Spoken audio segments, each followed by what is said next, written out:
According to the CIA, they say the number of ISIS fighters has now tripled to as many as 30,000 militants.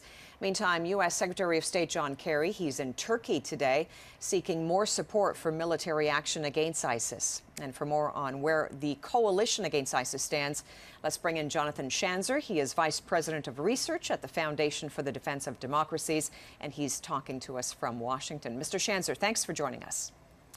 My pleasure.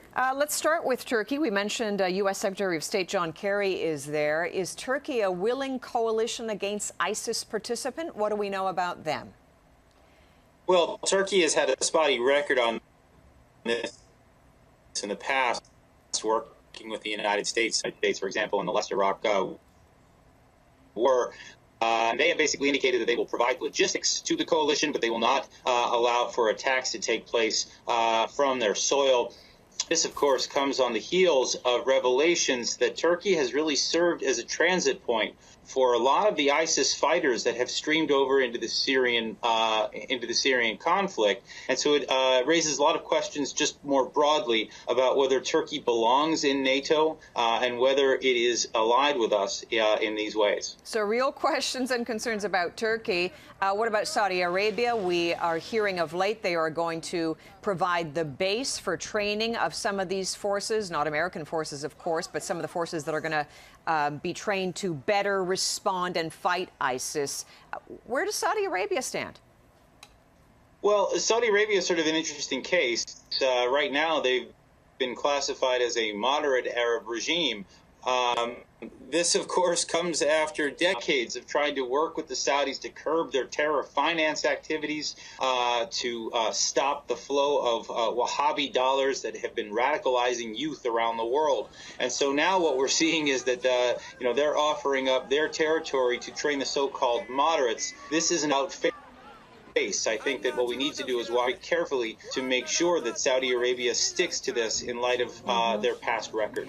There are other willing participants as part of this anti-ISIS coalition, Arab states specifically. Can you touch on some of the others? And, how much of a challenge is it going to be to get a lot of these Arab nations to actually, if needed, commit to some sort of troops on the ground in Syria and or Iraq, if needed? Is that ever going to happen? Yeah, look, I don't think it's going to happen. It's highly unlikely that it will.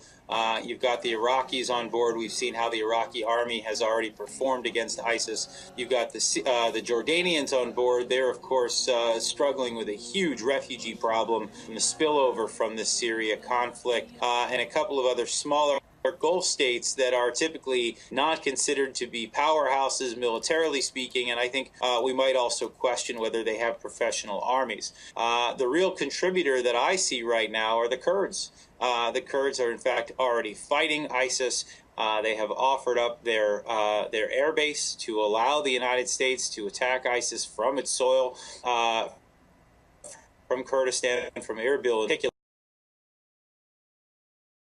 And so it's very interesting to see that the only non-country in this coalition is the one that is significantly contributing. And perhaps they have the most at stake. They're fighting for not just the safety of their people, but potentially future statehood as well. All right, Jonathan Schanzer joining us. We appreciate it. Good to talk to you. Thank you. My pleasure.